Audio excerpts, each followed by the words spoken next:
सत्यनारायण भगवान की जय। तो आज है कार्तिक पूर्णिमा और मेरे मायके में रखी गई है सत्यनारायण जी की कथा। तो पंडित जी ने सारी तैयारी कर ली है, नौग्रह बना लिए हैं, फल मिठाई पान का पत्ता नारियल सब कुछ आ गया है, चौकी रख गई है। अब 3 बार हाथ को गंगा जल से शुद्ध कराया जाता है, फिर उसके बाद पूजा शुरू होती है। और मोहल्ले के थोड़े बहुत लोग आ गए हैं, थोड़े अभी आने बाकी हैं। तो सबसे पहले लगाया गया रास तिलक। तो पंडित जी ने पापा का रास तिलक कर दिया है। इसके बाद अब अक्षत दिए जाएंगे और फूल दिए जाएंगे। तो सबसे पहले जो ये बीच में कलश रखा गया है वो गणेश जी का होता है। तो सबसे पहले गणेश जी से शुरुआत होती है, क्योंकि किसी भी त्यौहार में पूजा का सबसे पहले गणेश जी से शुरुआत करी जाती है। फिर इसके बाद पंडित जी ने पापा के हाथ में फूल दिया और बोला कि इसमें कुछ दक्षिणा रखो। फिर इसको 3 बार गंगा जल से शुद्ध किया और जो गणेश जी हैं वहाँ पे चढ़ाया गया। इसके बाद फिर से 3 बार कलश के गंगा जल को छिड़का जाता है। फिर इसके बाद फिर से पंडित जी अक्षत दे देते हैं। फिर ये जो दीप जला रहे हैं उसमें छिड़कने को बोला कि 5 बार छिड़क दो, और ये फूल दिया कि फूल भी वहाँ पे अर्पित कर दो। फिर इसके बाद एक दोने में फल मिठाई पान का पत्ता सुपारी लौंग ये सब गणेश जी के पास रखने को बोला, तो फिर पापा ने रख दिया। उसके बाद 9 ग्रह में अलग अलग जो 9 जगह है वहाँ पे फूल चढ़ाए जाएंगे। तो पंडित जी चंदन से छुआकर सारे फूल को वहाँ पर रखने के लिए बोल रहे थे। उसके बाद वही फल मिठाई एक दोना में पान का पत्ता वगैरह करके वहाँ पे रखने को बोला, और 3 जगह फिर से पान का पत्ता रखने को बोला। ऐसे में लाइट चली गई, लेकिन लाइट चली गई कोई प्रॉब्लम नहीं, क्योंकि दिया जलना था तो बहुत अच्छा लग रहा था। तो मैंने कहा दूसरी लाइट जलाने की चलो ज़रूरत नहीं है, ऐसे ही रहने दो। फिर मम्मी पापा ने मिलकर कराया पंचामृत से स्नान, क्योंकि पंचामृत मम्मी इस बार बना चुकी थी। मैं लेट आई तो मैं बना नहीं पाई। फिर स्नान करने के बाद जो पंचामृत बचा था वो वापस जो प्रसाद का भोग है उसी में डाल दिया गया। फिर शालिग्राम जी को शुद्ध गंगा जल से नहलाया गया। उसके बाद उनके भी रास तिलक किया गया, और हमारे छोटे से लड्डू गोपाल जो बैठे हैं उनको भी टीका लगाया गया। फिर उनको माला दोनों को एक साथ पहना दी गई थी। फिर उसके बाद फिर से पंडित जी ने फल मिठाई पान का पत्ता ये सब एक दोने में करके शालिग्राम जी और लड्डू गोपाल को चढ़ाने के लिए बोला, तो वो फिर चढ़ा दिया गया। ये रहा भोग। भोग में बना था सोयामेथी आलू और धनिया आलू चावल पनीर की सब्ज़ी खीर और पंचामृत, ये सब सारा हमने भोग लगा के दे दिया था पंडित जी को।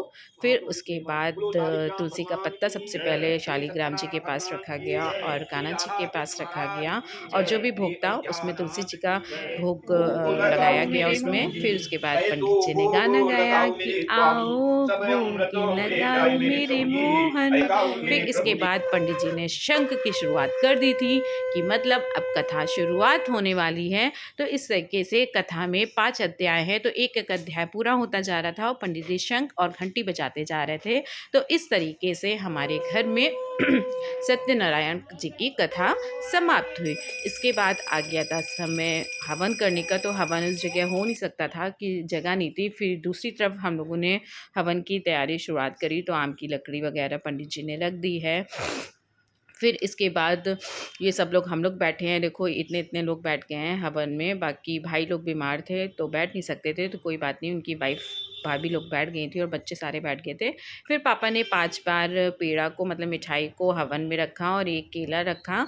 उसके बाद 5 बार देसी घी का जो होता है वो हवन में डाला जाता है, क्योंकि पंडित जी ने बताया कि 5 बार डालो, तो उन्होंने 5 बार डाल दिया। इसके बाद भैया कोई था ही नहीं वीडियो बनाने वाला, एक हाथ से मैं किसी तरीके से वीडियो बना रही थी, टेढ़ी मेढ़ी बन रही थी। उसके बाद हम लोगों ने हवन करना शुरुआत कर दिया और स्वाहा स्वाहा बोल के हम लोगों ने हवन को अपने कंप्लीट किया। हवन हो गया था इसके बाद कंप्लीट। फिर इसके बाद जो नारियल सूखा नारियल गोला होता है वो पंडित जी ने उसमें घी भरा और थोड़ी सी हवन सामग्री भरी और पापा को हवन सामग्री में रखने के लिए बोला, तो पापा ने रख दिया। उसके बाद ये हवन हमारा पूरा कंप्लीट हो गया है। उसके बाद आती है आरती की बारी।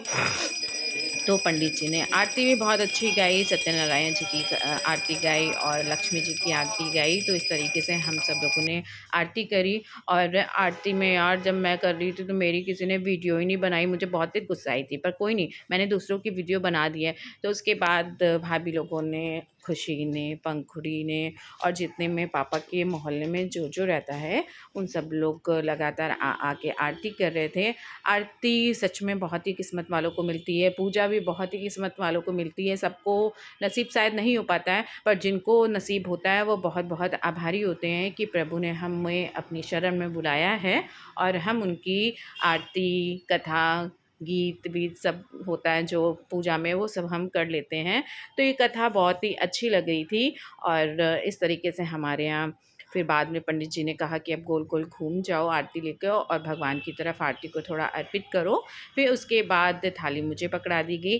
फिर मैं एक एक करके सबके पास जा रही थी कि ये लीजिए, आरती लीजिए। आरती कभी भी खाली मतलब नहीं ली जाती है, कुछ ना कुछ दक्षिणा आरती में ज़रूर रखी जाती है। फिर इसके बाद जितने भी सब लोग मोहल्ले में आई हुई थी उनको मैं आरती देती जा रही थी। और ये देखिए सारे छोटे छोटे बच्चे कितना मतलब मज़े से ये लोग आरती लेते हैं और आरती तो लेकर बहुत अच्छा फ़ील होता है, क्योंकि हमें जो बहुत सारी बीमारी जो होती हैं इन सबसे दूर रखते हैं। और इसलिए सर से लेके तक अपने पूरे नीचे तक आरती ऐसे करके लोग लेते हैं। तो ये हो गया था, आरती कंप्लीट हो गई थी। इसके बाद प्रसाद की बारी आती है, तो प्रसाद में मम्मी लोगों ने केला बाँटा और बूंदी थी और पंजीरी था और पंचामृत था। और जैसे मैंने बताया मैं इस बार पंचामृत नहीं बना पाई क्योंकि मैं लेट हो गई थी बहुत, क्योंकि मोती झील में बहुत लंगर चलता है आज के दिन।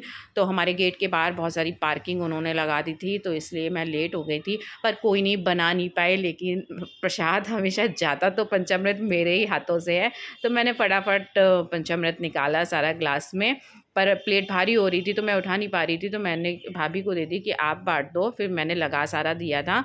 उसके बाद मम्मी पहुंच गई थी अपना एक डलिया में केला लेके, और केला मम्मी देती हुई जा रही थी। तब तक पंडित जी ने हमसे कहा, आओ कलावा बंदे वाओ मेरी बेटी, जल्दी से भोग तुम ले जाओ मेरी बेटी। मैं भी पटाख से पहुंच गई थी कलावा बनवाने के लिए, और भगवान जी ने मुझे पंडित जी ने मुझे प्रसाद में दिया केला, मिठाई, लड्डू। और लड्डू मेरा फेवरेट है तो मैंने लड्डू पटाख से खा लिया था, और केला थोड़ा सा खाया था मैंने। फिर उसके बाद भाभी पहुंच गई थी बूंदी और पंजीरी लेकर। इस तरीके से सारा कथा समाप्त हुई थी, और फिर इसके बाद शिखा को नारियल और फल दिया गया कोच में। और उसके बाद फिर हम लोगों ने चरणामृत पिया, और नेहा भाभी का चरणामृत खो गया था तो हम लोग को पुलिस में रिपोर्ट लिखानी थी। इसके बाद मम्मी इतना सारा खाना लेके बैठ गई थी, क्योंकि मम्मी का आज था व्रत और हमारे डुगू खा रहे थे लड्डू गोपाल जी का खाना। फिर इसके बाद त्रिमूर्ति लोग बैठ गई खाना खाने के लिए, चारों के चारों। फिर देव दीपावली थी तो खुशी और केतन ने जलाए मोमबत्ती, क्योंकि दिया अवेलेबल नहीं हो पा रहे थे। ऐसे में हो गई लड़ाई।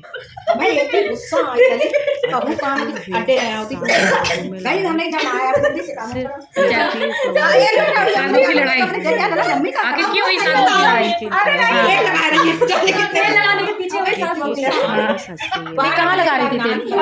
क्यों? सोनी तो ऐसी है, सोनी ऐसे करती है हमारे घर में, बाल दुल्हन से पहले तेल लगा। तो घर से आने के बाद मैं घर आ गई हूँ और बहुत ठंडी थी, और प्लस मैं आज बाइक से थी। और घर आते ही मेरी जनी कैसे वेट कर रही है मेरा कि मैं आऊँगी तो खाना देना है। तो मेरा फैमिली ब्लॉग आपको कैसा लगा मुझे ज़रूर बताइएगा, और मेरी वीडियो को प्लीज़ लाइक करना ना भूलिएगा, और मेरे चैनल को सब्सक्राइब ज़रूर करिएगा। Thank you. खाना नहीं दिया कार्तिक ने? अच्छा नहीं दिया था। मैं आओ जनी मेरे लग रही है, खाना नहीं दूंगी फिर। बैठो, सिट सिट सिट।